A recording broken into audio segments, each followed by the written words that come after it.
Good evening, everybody. Welcome to Solo ReacTalk. This evening, I'm going to have a double hitter from Fredrik Kunudsen, requested by Robert Fridays. And the first video I'm going to be reacting to is called... Oh no. Where is it? Sorry guys, I'm looking for the video. Oh yes, here it is. Henry Darger, Down the Rabbit Hole, made on the Fredrik Kunudsen YouTube channel. Yes, Henry Darger. That's the first one. And then the second one is the Collier Brothers, Down the Rabbit Hole. Yes, that'll be the second one. So first, Henry Darger, and then the Collier Brothers. If you guys want to check out my previous reaction to other Down the Rabbit Hole videos made on the Fredrik Kunudsen YouTube channel, remember that the reaction playlist card is going to be at the top right here. And if you want to check out the original video as well as Fredrik Kunudsen's YouTube channel, the links are going to be in the description below. Okay, let's start. 3, 2, 1. Oh, sorry. Let's try that again. I didn't put the video inside the player. Okay, sorry. 3, 2, 1, go.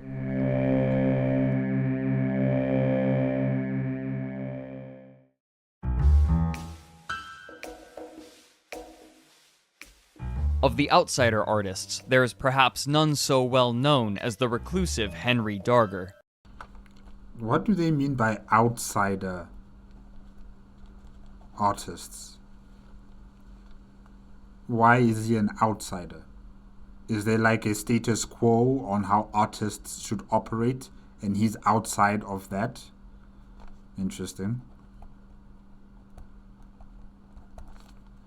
Despite his work being entirely unknown during his life, Forbes estimates that his visual art alone sold for over $2 million in the 1970s, while his original manuscripts are highly prized documents. The term outsider art can be difficult to define, but the designer of the Down the Rabbit Hole logo, Elise McCall, offers this clarifying statement. Quote, "An outsider artist is just what the name implies, an outsider, at least in relation to the mainstream art establishment. The simplest characteristic of an outsider artist is that they are self-taught, having very little to no formal training in the arts." Unquote.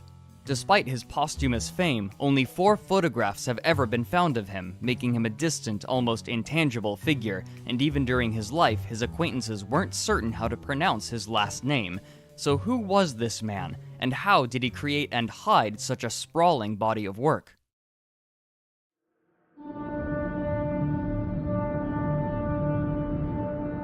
Very little is known of Henry Darger's childhood. He was born a first child on April 12th of 1892 in Chicago, Illinois. Less still is known about Rosa, his mother, but his father, also named Henry, was a tailor. The younger Henry was an uncommonly intelligent child, and his father taught him to read at an early age using the newspaper as a learning tool even before he entered school. That's good. That's actually quite good. Nowadays, our children are watching Cocomelon. His mother, however, was not in his life for long. When Darger was 4, Rosa gave birth to a second child, but she died very shortly afterward from a septic infection due to complications with the birth. Oh, that's unfortunate. Darger's father, though gainfully employed, believed himself unfit to care for both his son and his newborn girl, and so, within a month of her birth, Henry Sr. gave up the newborn for adoption to raise Henry Jr. as an only child. Ooh. Wow. He couldn't hire a nanny to take care of his daughter and his son? He couldn't do that instead of offering up the daughter for adoption? When Darger began his schooling, he was placed in the 3rd grade rather than the 1st grade, thanks to his uncommon intellect and his father's guidance, but this good fortune would not last. When Darger was 8, his father lost his ability to walk, and so he was admitted to St. Augustine's Home for the Aged, while he sent his son to live and be schooled at Mission of Our Lady of Mercy, a Roman Catholic shelter. Though apparently cared for well, his relationships with the other children were troubled. He would commonly interrupt class by making strange noises with his mouth, and he was occasionally nasty and violent to the other children, including assaulting a girl with a knife. My gosh. Okay. Maybe he has some sort of attention disorder of some sort. I'm not sure. I don't know. I just don't know. But he is going through some sort of psychological situation. I mean, he has lost his mother. His sister is, sent over for adoption. His father cannot walk, and he's at a old age home while he's been sent to a Catholic school. So yeah, definitely, I think mentally he's unstable. His family has just been destroyed, essentially. And he has anger issues from that situation. Reacting to Darger's disruptive behavior, the shelter ordered a psychiatric evaluation for him. After it was concluded, Darger was sent to live in the Illinois Asylum for Feeble-Minded Children in Lincoln, over 100 miles southwest of Chicago. At the time, Darger was 12 years old. Hopefully they're not going to try to lobotomize him or something. According to official records, the chief reason for his being committed was masturbation. There, he suffered... Masturbation? Really? He was sent there for... Oh my gosh. That is one of the most normal things any boy would do. And they sent him over to a psychiatric hub because he masturbates. Seriously? from neglect and overcrowding. It was no secret that the asylum used children as a labor force, as the government of Lincoln had fought hard for the institution on the grounds that it would help secure the economy of the town. And child workers or child labor. It must have been dark times in America back then as well. Oof. E. Parsons, in her essay From Asylum to Prison, The Story of the Lincoln State School, writes that, quote, "The Lincoln Asylum built its own farm, with workers growing oats and corn and raising hogs and colts. The farm provided much of the asylum's food, which helped keep it financially afloat. The residents made up the majority of those workforces." Unquote.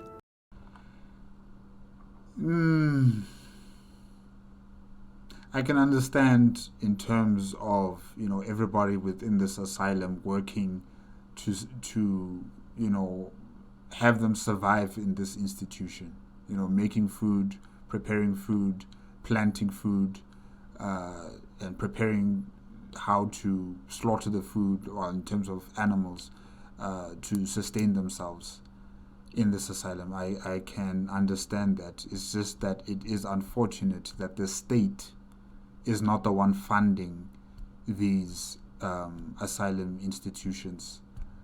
That they're the ones giving them the financial support so that these institutions can have the medical, personnel and medical resources and other infrastructure required to sustain these asylum places, instead of the people who are ill from doing something like this, physical hard labor.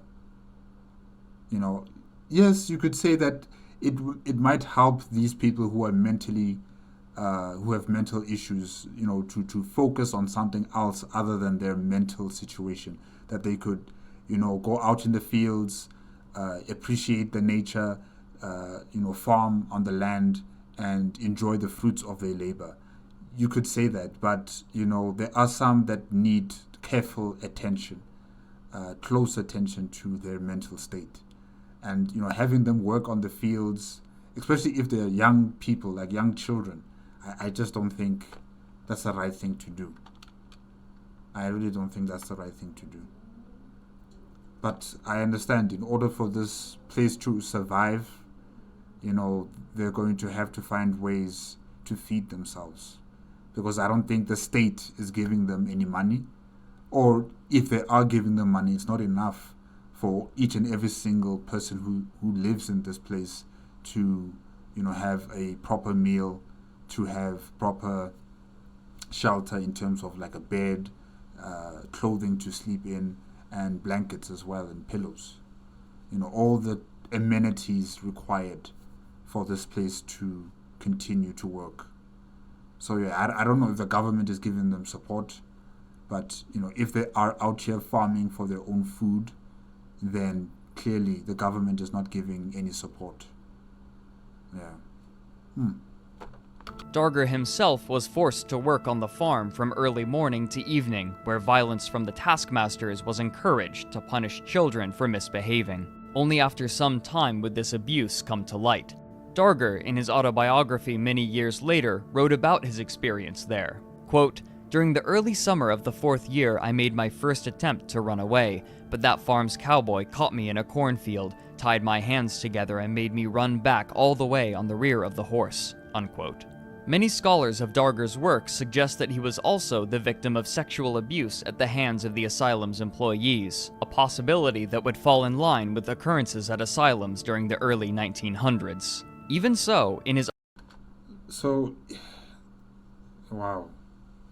He's lost his family, he's been sent to asylum because he masturbated, and now there's a possibility that, he was abused physically, mentally, in this asylum with many other children, and he was also forced into labor as a child. Autobiography, Darger reminisces fondly about the asylum, which he called the state farm, saying that his life was like a sort of heaven there. He follows this up with a question: "Do you think I might be fool enough to run away from heaven if I get there?" Darger made 2 more attempts to escape. The second time, he gave himself up to the police, who promptly returned him to the asylum. Why did he do that? On the 3rd attempt, he successfully evaded capture and worked his way back to his hometown of Chicago. However, only shortly before he began his escape attempts, he had learned that his father died while at St. Augustine's Home for the Aged, and so he sought refuge with his godmother, who offered him shelter. By this point, he was 17. Wait, he has a godmother? Why didn't the godmother take the daughter or the sister of Henry? Why didn't she adopt Henry's sister? And why wasn't Henry also taken over to the godmother, as an adult who would take care of Henry, as his legal guardian, since the father is not physically capable of taking care of his son? Or maybe she has her own family and, it would be too much of a financial burden. I don't know. It's just, very surprising that all of a sudden now we're being told he has a godmother. And, as the responsibility of a godmother, aren't you supposed to be the one protecting the children when their parents are no longer capable or unable to take care of the children? I just find it's a bit peculiar, But anyways.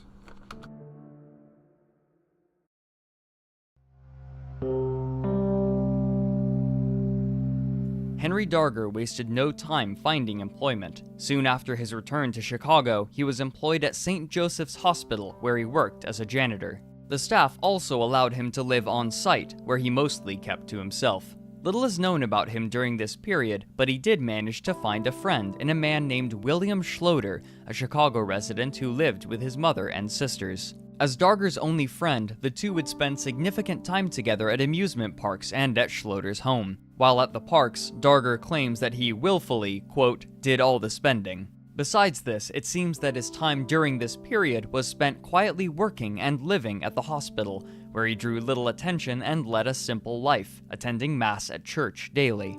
It was during this time that Darger set to work on the novel and series of visual pieces that would become his magnum opus. When he conceived of it is uncertain, but work on it began in 1909. It told the story of the Vivian Girls, 7 sisters and princesses of unmatched beauty and virtuousness. The Vivian Girls.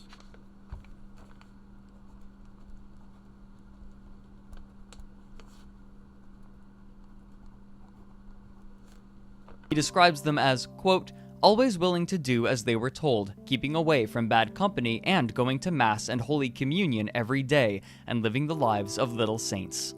But these girls were alive while two countries were at war. The first, Angelinia, serves as the good side in Darger's work, being a devoutly Christian nation and ready to right any wrongs. It serves as the center for a coalition of states in the war. On the other side were the evil Glandolinians, who desperately hated the Christians and committed violent and heinous crimes, including that most egregious sin to Darger, the enslavement, torture, and murder of children.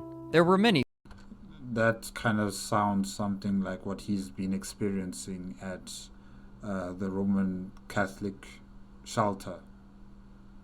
No, not at the shelter, but at the asylum. Yes. Familiar characters in his work, taken from books in his library, but perhaps most notable was himself. Darger cast himself as a feared general in the Abianian army who hailed from the distant land of the United States. In the story, he is especially well known for being the protector of children, heading the Gemini, a society dedicated to the protection of little boys and girls, and striking vengefully against any who would hurt them. Co-leading the Gemini was Darger's dear friend, William Schloter. A childhood bully, John Manley, was immortalized as the leader of the Glandolinian forces. This story would be given the remarkably long name, The Story of the Vivian Girls, in what is known as the Realms of the Unreal of the Glandeco-Angelinian War Storm. Oh my gosh. It goes on. Caused by the Child Slave Rebellion. The story of the Vivian Girls in what is known as the Realms of the Unreal of the Glandeco-Angelian War Storm caused by the Child Slave Rebellion. My gosh. Okay. This name is often shortened to simply the Realms of the Unreal. Oh, thank you. Oh my gosh. That is one long title. Henry. Why would you make that so long like that? Oh gosh. Okay, the Realms of the Unreal. He began by writing it longhand, then changed to a typewriter later. Darger's accompanying visual art would be complicated and sprawling, this in spite of the fact that he had no experience or schooling in the arts. This compounded with the issue of his limited disposable income, which was already strained due to his trips to the amusement park. Since he couldn't afford drawing lessons, he began to utilize any sort of visual art he could obtain, which often included photographs and advertisements from newspapers. He also would use pages from coloring books. For drawing material, he would use any blank paper, paints, pens, or pencils he could find, including that which he found while rummaging through garbage bins. Upon these pieces of paper, he would copy or trace individual images, sometimes pasting them onto the sheet itself and drawing around or on them. As he practiced this method, his library of reference images grew, and he found himself returning to certain images which he would reuse, creating deep creases in them and wearing them down. When an image he wished to use was too small, he would spend what meager amount of money he had left of his paycheck to purchase an enlargement. These reference images and their copies came to fill his apartment. Darger would often draw the children frolicking naked in beautiful landscapes with surreal foliage, but there were anatomical oddities. In most cases, he would simply leave their genitalia flat, like a doll's, but sometimes the girls would be drawn with penises and testicles, a footnote that manages to perplex scholars even today. Yeah, like why would you give them male genitalia? They are women. Or girls. Theories as to why he did this range from simple unawareness of female anatomy, to a latent unrealized homosexuality, to a belief that only men could do war, and so he was equipping them appropriately. Yeah, it could be all of those scenarios, or maybe just one, I'm not sure. But it is very strange that, he would put male genitalia on females. Like, that is just strange. But he's an artist. That's an artist's direction and interpretation on their fictional world. I mean, this is the realms of the unreal. This is unreal.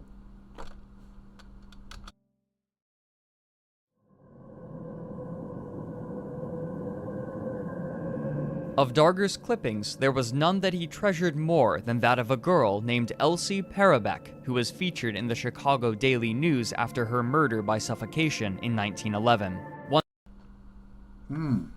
Okay.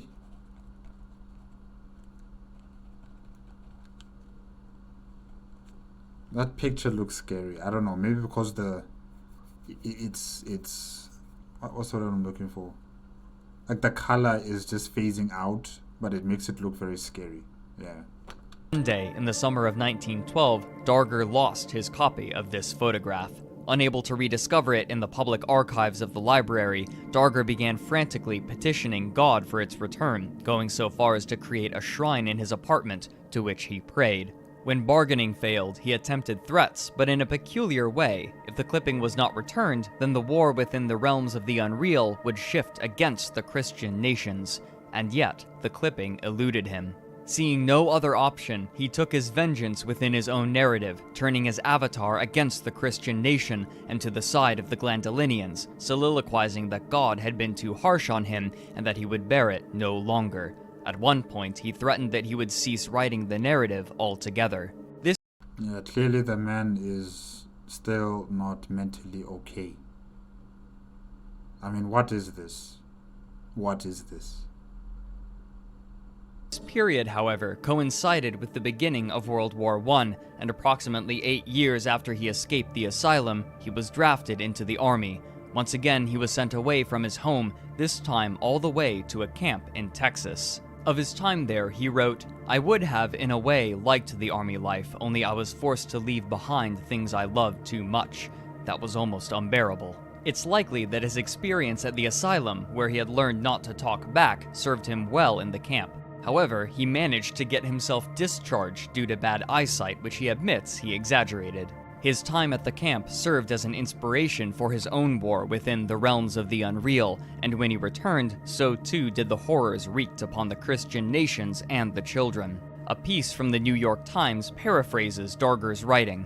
Quote, "Little girls from the age of 9, 8, and even younger were tied down stark naked, and a spade full of red-hot live coals laid on their bellies. Scores upon scores of poor children were cut to pieces after being strangled to death.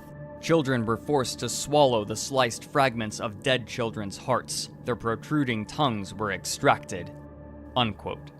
In real life, Wow. Okay, Henry. Yeah. This is sick. This is sick. But this is you as an artist, you know. Yes, you are mentally unstable, but you know you're not threatening anyone. You're not. You're not a danger to society. You're probably a danger to your fictional world. You know, seeing as how you depict the suffering of others in your fictional world, but you know, as long as you don't start acting it out in the real world, it's fine. In your dream world or the realms of the unreal, you can go as far as you want in destroying those civilizations and trying to hurt your god. It's fine, just as long as you don't do it in the real world. his anger manifested as a cessation of his daily visits to the church. Even so, he dearly longed to adopt a child of his own and continued to petition the church for the opportunity. For what? For what? Why do you want to adopt a child? You're not financially stable. You are not mentally stable. No. For what? Why do you need to have children as an inspiration for your fictional world? No. No, Henry. Darger's love not just for children, but for the carefree times of childhood was unambiguous. In his story, childhood innocence is viewed as one of the highest goods and close to godliness, while the stripping of that innocence the deepest evil. In his journal, he spoke of how he yearned for his own childhood once more. However, with no spouse, his low income, and his time in a mental asylum for masturbation, then associated with homosexuality, his hope of an adoption from the Catholic Church proved fruitless. This also he blamed on God not answering his prayers. He mused that the refusal had to do with his threat to make the Christians lose the war, referring to his writing, showing just how muddled the line between fiction and reality had become for him. His job at the hospital, given back to him upon his return, proved more difficult than it had before his drafting.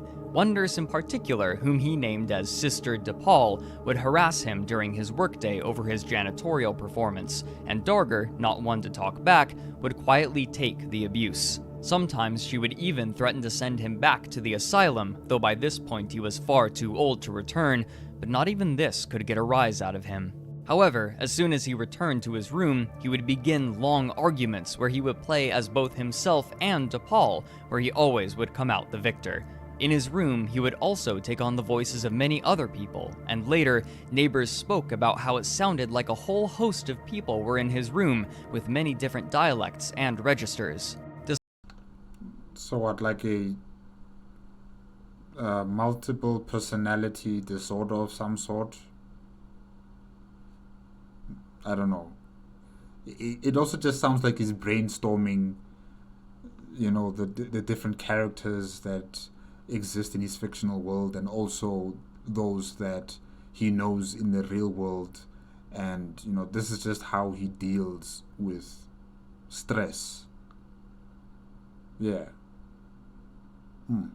Interesting.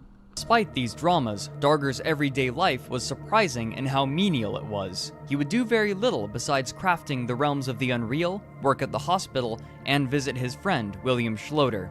Eventually, citing Sister DePaul's strict nature, he left his job and found work at another hospital as a dishwasher. This meant that he would have to find new residents. He spent a few years in one apartment in walking distance of his new workplace before moving to another, just 2 blocks away from the first. This room proved more permanent, and it slowly collected junk, in some places knee-high, of items such as empty Pepto-Bismol bottles and old newspapers. His habits were strange. He would recite a chant before entering the bathroom, and he claimed that he was born in Brazil, though his birth certificate clearly stated that he was born in Chicago.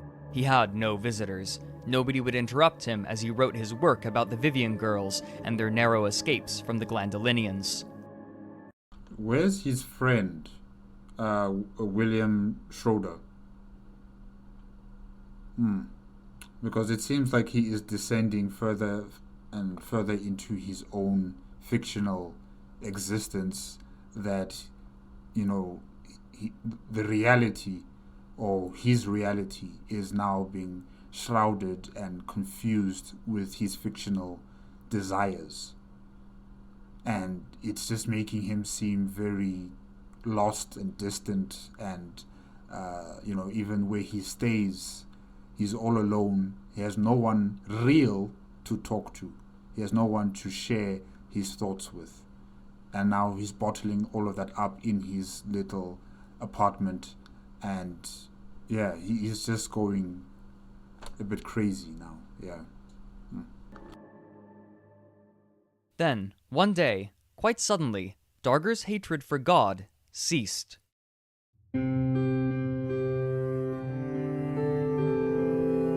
Darger wrote one day in his journal about reading a comic about a man who was sent to hell for his sins. According to himself, this was enough to scare him and turn his faith back to the church and trust that, for whatever reason, God decided to take the photograph from him, perhaps as a test of faith.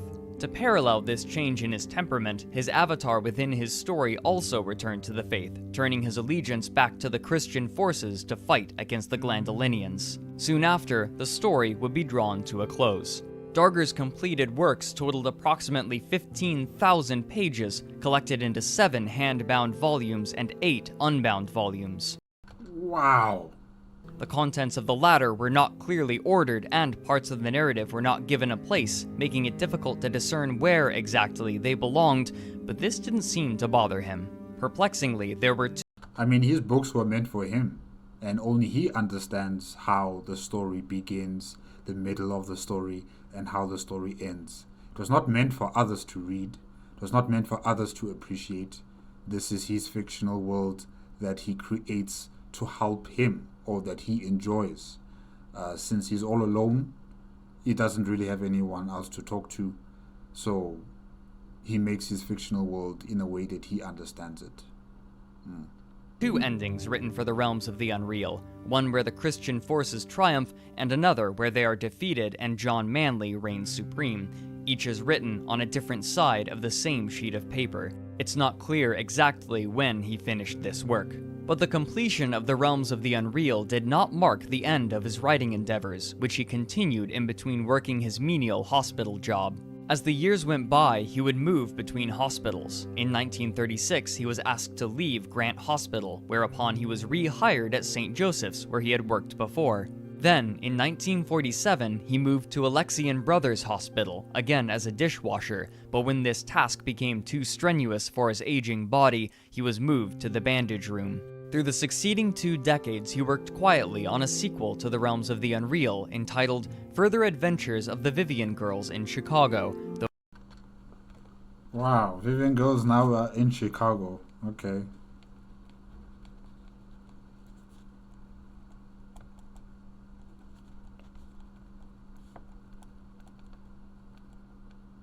It seems that this story had far fewer illustrations than The Realms of the Unreal. It was during this time that William Schloter made the difficult decision to move to Texas with his sister, and shortly after his move, he died. Oh, at least he got to find his sister and talk, and even live with his sister. Oh no, that's at least that's something that he was able to do before his death. Because I was worried that this family is now destroyed completely, and his last remaining family member, he will never be able to see her again. But at least we're hearing that they got to meet up and they moved to Texas, where he passed away. At least he has family with him in those last moments. With no other friends and a reclusive lifestyle, Henry Darger was alone. As time wore on, age began to take its toll on his body, and he was forced to retire and go on Social Security in 1963. During this time, he began work on a few other pieces of writing. Sorry guys, I had to go do something downstairs. Let us continue. During this time, he began work on a few other pieces of writing. One of these was a weather journal that lasted exactly 10 years, in which he rebuked the weatherman for attempting to predict what the Bible said would always be unpredictable. This journal Okay, interesting. also featured his penchant for long names. Book of weather reports on temperatures, fair cloudy to clear skies, snow, rain or summer storms and winter snows, and big blizzards, also the low temperatures of severe cold waves and hot spells of summer. Whoa. Wow. He has a knack for this type of thing, huh?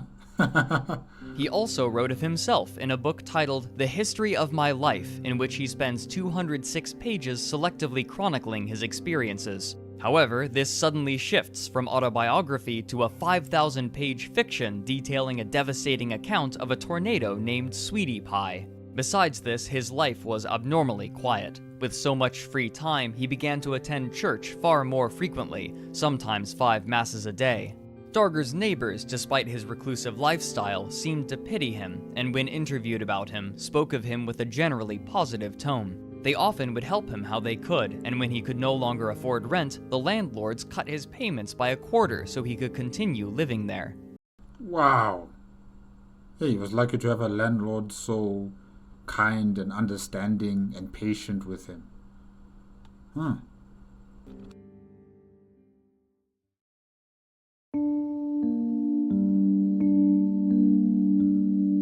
But this state of affairs wouldn't last the decade. Darger's legs, like his father's, had begun to give out, and when he was hit by a car in 1969, his leg problems worsened to the point that he struggled to get up the stairs to his third-story room. In 1972, he petitioned his landlords to help him move into St. Augustine's Charity Nursing Home, the place where his father had gone when he was first abandoned at the orphanage. As time went on, his memory began to fade, and he could no longer recognize his old neighbors who would sometimes come to visit him. With Darger unable to clean out his old room, his landlords, Nathan and Kyoko Lerner, began the arduous process of cleaning it out for him. It was then that they discovered the incredible amount of work hidden away. Kyoko's initial reaction was to throw it out, but Nathan refused. All of Darger's neighbors came to see the work and were stunned by the beauty of his visual art. Shortly after, they went to visit him. When one mentioned the artwork to him and complimented him on it, Darger reacted with surprise, but all he replied with was, "Too late now." Very shortly after this incident, Henry Darger died a quiet death. All of his works inevitably fell into the ownership of his landlords, the Lerners, who ended up auctioning them off and selling or donating them to museums. Wait, what about his sister? Wouldn't they be given over to the sister, since that's the only blood relative that he has? And if the sister has her own family, wouldn't those possessions be now sent over to them? The reaction of artistic scholars was immediately one of simultaneous fascination and revulsion, and it was largely believed that he was a murderer and a pedophile due to his obsessive nature and his collection of reference images of little girls. Well, I can understand why they would think of him that way, but I've also seen some messed up things, messed up art from from many of these people who create artistry or imageries or statues and other forms of art pieces, things that would make you feel uncomfortable, that would give you nightmares. Like the local museum or arts museum that we have in my town that I've visited. I've seen, what was it? It was a man and a woman who were, there was a pole that went through their anus, out of their mouths, and, they were put on a rotating, what do they call it? A rotating fire pit of some sort. Yeah. And there would be an angel and a devil, helping to rotate the burning of these two human beings, and it looked very horrific, but I understood that this was just artistry. This is something that comes from the mind of someone who I cannot fathom to understand, really, how they would come about thinking about these types of art pieces. But it is what it is. It's art. And yes, in terms of Henry, depicting these angel-like creatures that are little girls with male genitalia, some of them, it is very strange.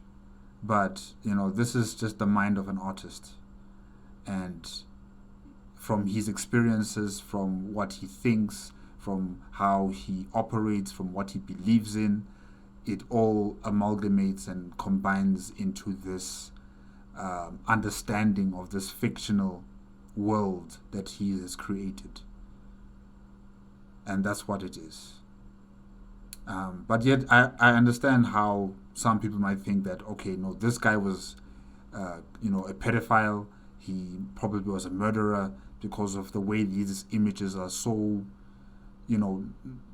it's not normal, if I can say it like that. It is very unique, very different, very surprising, and it's definitely not mainstream artistry. Definitely. That's why you could say that he was an outsider artist, because the things he's created is just things you wouldn't see in public museums. Very, very strange art, but it has its place. It has its place.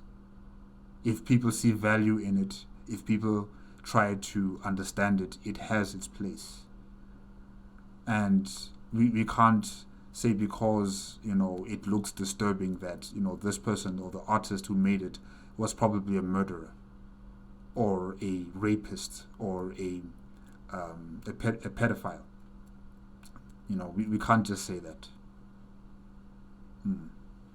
Still, these suspicions couldn't dull the fascination with him, and his works are now highly prized. In the year 2000, his pieces could be bought for up to $80,000 at auction, a figure that has now reached $750,000. But you see, all of this money that's been talked about, what about his next of kin, his sister, and his sister's family? Do they get the money? Or is it just the landlords, who sold off these pieces and other art that Henry has made, that they're the ones who are profiteering from all of this? I'm worried about this, that the next of kin are not receiving, any sort of income from the work that has been done by Henry. Yeah, really, the estate, everything that belongs to Henry should have been given over to the sister. I don't know if he made a will. I don't know if he wrote up a will where he would, make sure that all that he possessed now belongs to his sister. But clearly, if the landlords are the ones assuming ownership over everything that he has in his apartment, there was no will. And it is unfortunate, because the sister and her possible family are supposed to be the ones, being the custodians over, Henry's estate and whatever he has created. That same year, the Outsider and Folk Art Museum Intuit in Chicago set up a permanent display featuring the contents of his room when the learners were cleaning it out. His works were slightly refurbished and placed in climate-controlled archival rooms due to the fragility of his cheap materials. Over time, scholarship around Darger seems to have moved away from allegations of murder and pedophilia toward a more sympathetic understanding. Though his works remain unpublished, they still have sparked the fascination and interest of artists around the world as a man who truly devoted himself to his art. In a way, he embodies the idea of the heroic artist who creates purely for the sake of creation, uncaring of what the world might think.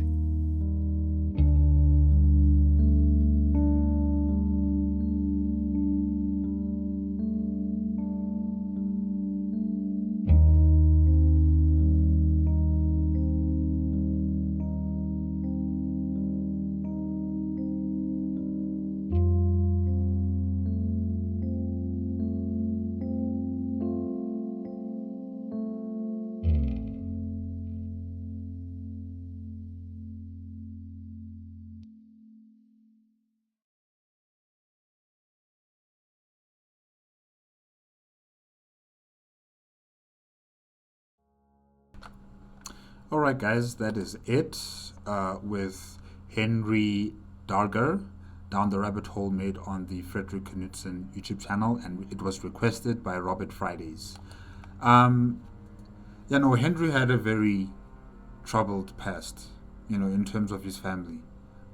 He lost his mother, he lost his father, his sister was sent off for adoption, he was sent to an orphanage and then sent to an asylum because of his masturbation, which that was truly just unfortunate in his case, really. But in all of that time, he was probably very lonely, very angry, the fact that he has lost everything in his life, and he's been sent to a place where he does not feel like he belonged, and he had all of this anger and frustration in him, and there was no avenue for him to vent it out. There was no one really to talk to about the fact that he had a very loving family and now it's all gone, and when he went to the orphanage, it was not a very good setting for him. when he went to the asylum, it was also a very not good setting for him there. Not only because he was doing farm labor work, but there's also a possibility that he might have been abused physically, mentally, even sexually by the people who manage the asylum center. So he has gone through a lot in his life. He has even tried to escape multiple times,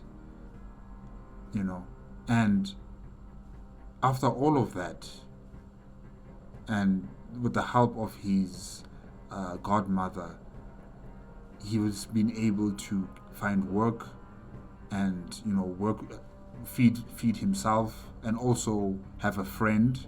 What's his friend's name again? William Schroeder. And they've been able to go to the theme parks and enjoy their companionship and their friendship.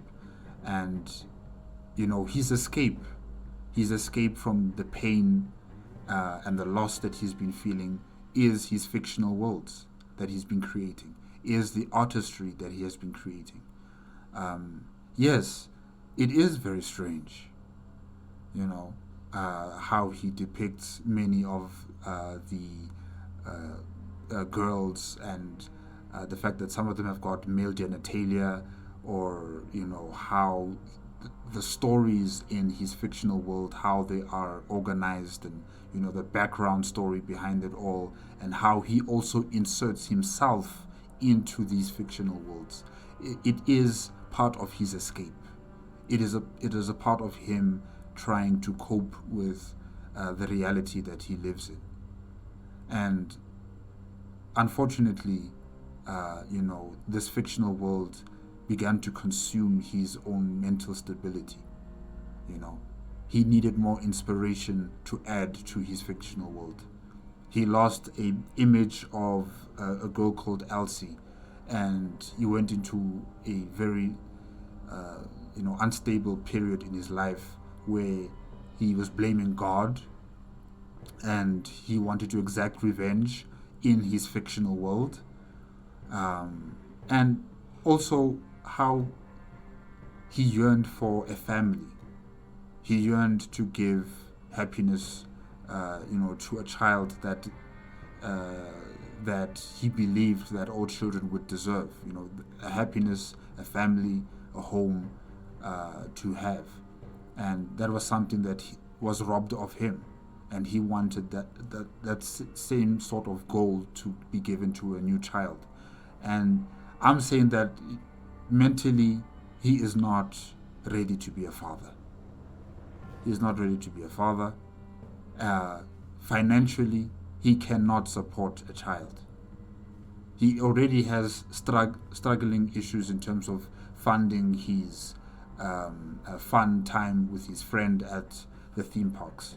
So you can imagine, as a janitor now, you have to be supporting a child. It's just not going to work out. And the fact that, yes, he has a record of him, masturbating and being at a asylum institution, it does not look good for him, to have a child under his guardianship. And I understand his desire to be someone, as a guardian to a child, to give that child a better life. But, financially and mentally, I just don't think he was ready to be that type of person to any child. I'm still concerned about his family, whoever still survives within the Darger, family, like his not daughter, but his sister. What happened to the sister? What happened to the sister's family? Why aren't they being given everything that Henry owned? Why isn't that estate being given over to the sister and the sister's children? Because that's how it should have been done. But sadly, that's not what happened. It's under the possession of the landlord, And they are the ones who made money. They are the ones who succeeded from the hard work of Henry. The hard work that, out of his own mind, out of his own sweat and tears, that he's worked so hard to accomplish, is now the success of other people who have no relation to him at all. Yeah, that is unfortunate. And the fact that Henry didn't really have more friends to talk to. Yes, he did have neighbors, but they weren't really close to him, maybe like how William Schroeder was. But, he didn't have more people to talk to and have companionship with, and, for them to see his work and, appreciate all that he has been doing, in his fictional writings. And it's only at his deathbed where all of his work was recognized and seen by the people who live in his apartment building, and even by the landlords. But, they saw it only when he was at his deathbed. And, that's unfortunate. It's unfortunate that he didn't have a lot of people to talk to while he was still able to walk around and, make his work. Yeah, it is unfortunate. But definitely he is an outsider artist. He does not conform to conventional ways of doing art. He is a DIY artist, do-it-yourself artist. And it's unique, it's different. It can cause you to think in many different ways, whether you'll be angry, or you'll be suspicious, or you'll be happy, or you'll be curious to find out more.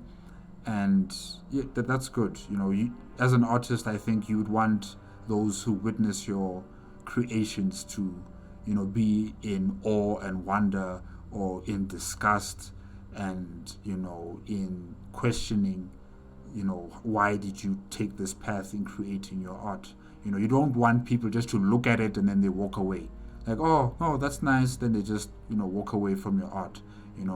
And I think in the afterlife, wherever he is, he's probably excited to see that people have these different emotions in how they witness and understand his art. Yeah. But yeah, Henry had a very can I say a fulfilled life? I don't know if it's a fulfilled life, but he had a very long journey-filled life. Yeah, let me say that. A very journey-filled life. Many, journeys that he has gone through until his very old age and passing away. He has done a lot in his life. And at least his work is being recognized, and hopefully it will continue to be recognized for future generations as a outsider artist.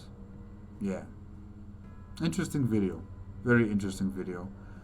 Thank you again to Robert Fridays for the request, also Fredrik Kunudsen for making this video on Henry Darger. Hope I'm pronouncing his name correctly. Now, the next video is going to be the Collier brothers. That will be the next video after this one. So you'll probably see the card for it on the corner somewhere here. Yeah. If you guys want to check out the original video of Henry Darger as well as Fredrik Kunudsen's YouTube channel, the links are going to be in the description below. If you like my reaction, give it a like, comment, and subscribe to my channel. Click on the notification bell if you want to be up to date with my latest videos. And I'll see you guys in the next video. Yes, the Collier brothers. All right. Good night.